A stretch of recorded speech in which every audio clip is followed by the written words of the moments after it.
رزق اللہ نے دینا ہے اور اللہ دے گا. رزق کے بارے میں پریشان نہ ہوا کریں کہ جی کہاں سے آئے گا. اللہ نے ذمہ لیا ہوا ہے. ایک مرتبہ ایک آدمی میرے پاس آیا, بہت اچھی پرسنالٹی تھی, لکھا پڑھا بندہ نظر آتا تھا, مگر زاروں قطار رونے بیٹھ گیا, آنسو ٹپ ٹپ گر رہے تھے. میں بھی پریشان ہوا کہ یہ بندہ بہت ہی دکھی ہے جو اتنا رو رہا ہے. خیر تھوڑی دیر کے بعد میں نے ان سے پوچھا کہ جی آپ بیٹھے رو ہی رہے ہیں, آپ کوئی بات کریں. اس نے کہا جی میں ایک گورنمنٹ آفیسر تھا اور ان دنوں گولڈن شیک ہینڈ والی ترتیب چلی تھی کہ گورنمنٹ کہتی تھی کہ جو بندہ اپنی ریٹائرمنٹ لے لے گا ہم اسے منافع بھی دے دیں گے اور وہ پھر کوئی اور کام کر کے اپنی زندگی گزارے. گورنمنٹ کو فائدہ یہ تھا کہ ورکر کم ہو جائیں گے اور ورکر کو فائدہ یہ تھا کہ ایک ہی وقت میں پیسے مل جائیں گے تو مکان خرید لیں گے, بیٹی کی شادی کر لیں گے, یا فلاں کر لیں گے یا فلاں کر لیں گے. وہ کہنے لگا کہ مجھے تقریباً 16 لاکھ روپیہ ملے جو بینیفٹ کے تھے. میں نے اور بیوی نے مشورہ کیا کہ ہم اس کو رکھ دیتے ہیں اور اپنے گزارے کے لیے میں کہیں پہ جاب کر لیتا ہوں چھوٹی موٹی, اور روٹی ہم کھا ہی لیں گے اور یہ پیسے بچوں کی تعلیم اور ان کی شادیوں کے کام آئیں. کہنے لگا کہ میرا ایک دوست تھا, میں نے کئی باتوں باتوں میں اس کو بھی بتا بیٹھا کہ مجھے گورنمنٹ سے 16 لاکھ ملے ہیں اور میں نے رکھ دیے ہیں. اب وہ بندہ میرے پیچھے پڑ گیا کہ ایک کاروبار ہے اور بڑا نفع ہے اس میں, بڑا فائدہ ہے اس میں, بڑا فائدہ ہے, اور اگر تم پیسہ لگاؤ تو محنت میں کروں گا اور تمہیں گھر بیٹھے بٹھائے پیسے مل جائیں گے. کہتا ہے کہ مجھے ڈر تھا کہ نہیں, تو میں اس کو نہ کرتا رہا. بالآخر ایک دن میری بیوی نے پوچھا کہ کیا مسئلہ ہے, تم کسی گہری سوچ میں ڈوبے نظر آتے ہو, کیا پریشانی ہے؟ تو میں نے اسے بتا دیا کہ میرا ایک دوست ہے وہ مجھے کاروبار کے لیے کہہ رہا ہے. بیوی نے مشورہ دیا کہ آپ ایسا کریں کہ اس کو 16 لاکھ نہ دیں, اس کو 8 لاکھ دے دیں اور دیکھیں 8 لاکھ کا وہ آپ کو کیا فائدہ دیتا ہے, پتہ چل جائے گا 1 سال میں. تو اگر نقصان ہونا ہوا تو آدھے پیسوں میں ہوگا, پورے پیسوں میں تو نہیں ہوگا نا. کہتا ہے مجھے بات اچھی لگی اور میں نے 8 لاکھ روپے اس بندے کو دے دیا. اس بندے نے کہا تھا جی آپ کو ہر مہینے 25-30 ہزار مل جایا کرے گا. اب ہر مہینے کی پہلی تاریخ کو وہ ہمارے گھر آ کے کیش یا چیک کو دے دیتا. میں نے ایک چھوٹی موٹی جاب شروع کر لی اور ہمارا گزارا بہت اچھا ہو گیا. 25-30 ہزار ادھر سے آ جاتے تھے, باقی ادھر سے مل جاتے تھے اور ہم آرام کی زندگی گزارے. 1 سال پورا اسی طرح گزر گیا. تو میری بیوی نے کہا کہ یہ تو بڑا اچھا کاروبار ہے کہ جس میں اتنے پیسے دینے سے ہمیں ہر مہینے اتنے پیسے مل جاتے ہیں. سال گزرا تو میرے دوست نے کہنا شروع کر دیا کاروبار تو بہت اچھا ہے لیکن ہم نے پیسے تھوڑے لگائے ہیں, اگر اور زیادہ لگا دیں تو اور نفع ہو جائے گا.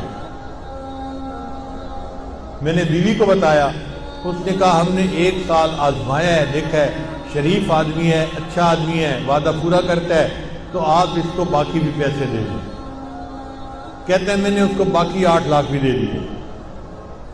اب باقی 8 لاکھ دینے کی دیر تھی, اس نے تو نگاہیں بدل لی, فون میں بات کرنی چھوڑ دی. میں مصروف ہوں, ابھی کال نہیں لے سکتا, میں بعد میں کال کروں گا, میں یہ کروں گا, میں وہ کروں گا. اور جو ہر مہینے پیسے دیتا تھا وہ بھی اس نے ڈیلے کرنا شروع کر دیے.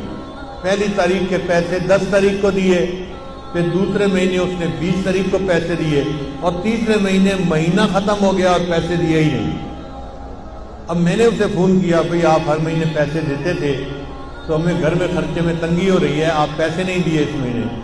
او جی میں نے آپ سے بات کرنی ہے, میں 2 بندوں کو لا کے آپ سے بات کروں گا. اب بات اس نے کیا کی, اس نے کہا جی کہ مجھے تو کاروبار میں نقصان ہو گیا ہے اور 16 لاکھ کے 16 لاکھ ختم ہو گئے ہیں, تو میرے پاس تو پیسہ ہی نہیں آپ کو دینے کے لیے. اور جو بندے لے کے آیا تھا وہ بھی اسی کے سائڈ کے تھے, اسی طرح کے.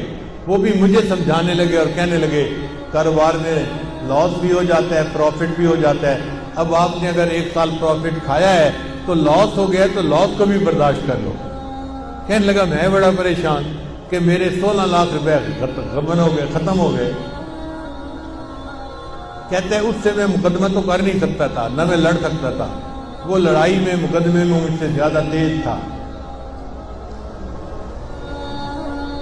لیکن مجھے گلٹ تھا اندر ایک میرے صدمہ تھا کہ یہ میرے بچوں کے لیے پیسے تھے, میں اس کو محفوظ رکھتا تو بچوں کی پڑھائی میں کام آتے, بچوں کی شادیوں میں کام آتے، میں نے بچوں کے پیسوں کو ضائع کر دیا، لہذا میں نے خود یہ غلطی کی۔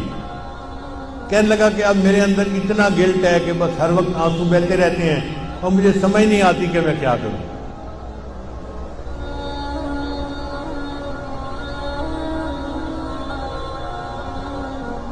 اس کی بات سن کے مجھے بھی بہت دکھ ہوا کہ ایک شریف آدمی اذیت میں مبتلا ہو گیا۔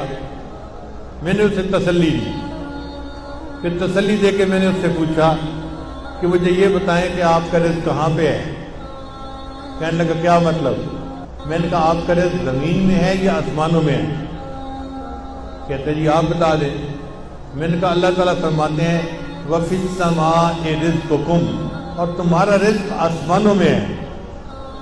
تو جب ہمارا رزق آسمانوں میں ہے تو ہمارا رزق کوئی ہٹھا نہیں سکتا، کوئی چوری نہیں کر سکتا۔ جو ہمیں پہنچنا ہے وہ اللہ پہنچا کے رہے گا۔ اگر کسی نے پہنچانے میں بددیانتی کی تو اللہ دوسرے ڈاکیے کے ذریعے سے پہنچا دیں گے، کسی اور طریقے سے پہنچا دیں گے۔ اللہ اس پر قادر ہے کہ اس کو پہنچائے۔ اس کو تھوڑا تسلی ہو گئی۔ میں نے کہا کہ دیکھیں آپ کا رزق تھا، اگر کسی نے آپ سے بددیانتی سے لے لیا آپ فکر مت کرو، اللہ آپ کو آپ کا رزق دوبارہ دے دیں گے، آپ پریشان نہ ہو۔ اب اس کا جو رونا تھا وہ بند ہو گیا، ذرا تسلی ہو گئی۔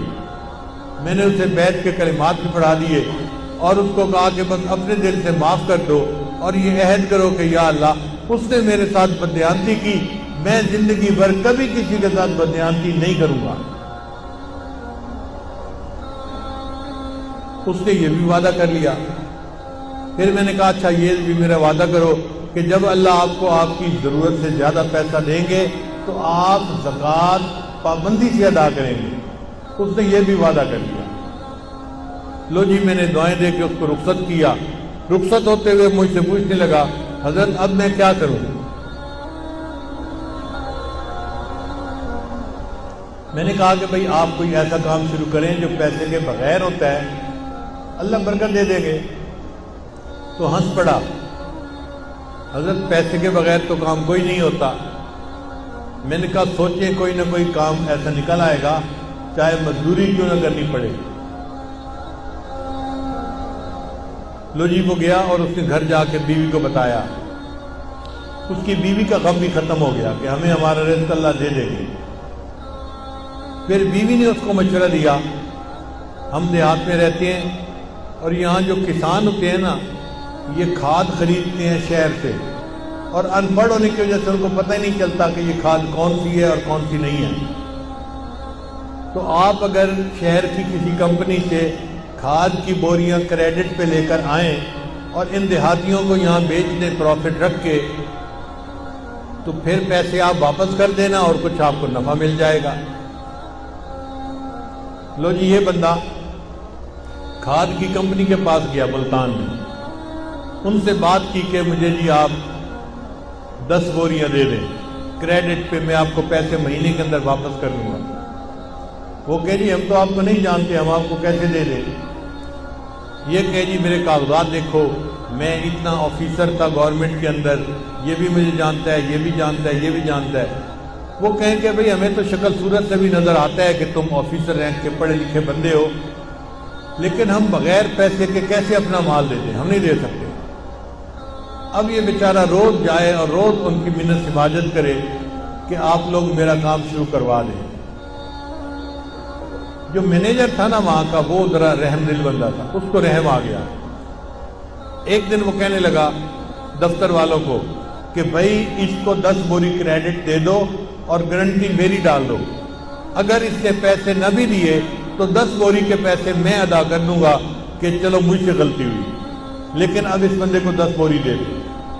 اس بندے کو 10 بوری مل گئی، یہ لے آیا، اس نے آ کے کسانوں کو بیچی، ہر بوری پہ 50-50 روپیہ اس نے نفع رکھ لیا، تو 10 بوری کا اس کو اچھا والا فائدہ ہو گیا۔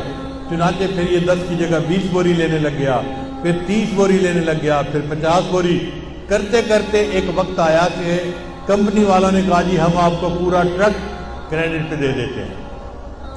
اب اس نے کریڈٹ پہ ٹرک لیا اور لوگوں کو تقسیم کی کھاد اور ان سے پیسے لے کے واپس دے دیے۔ پھر 1 ٹرک سے 2 ٹرک اور 3 ٹرک اور ٹرکوں میں کام شروع ہو گیا۔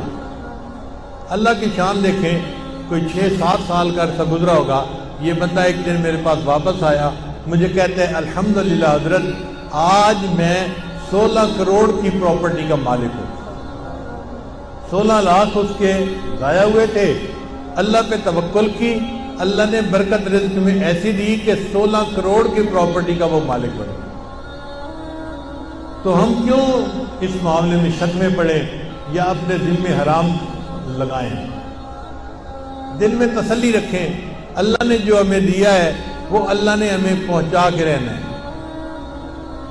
جب اللہ نے پہنچا کے رہنا ہے تو ہم حرام کی طرف کیوں ہاتھ بڑھائیں؟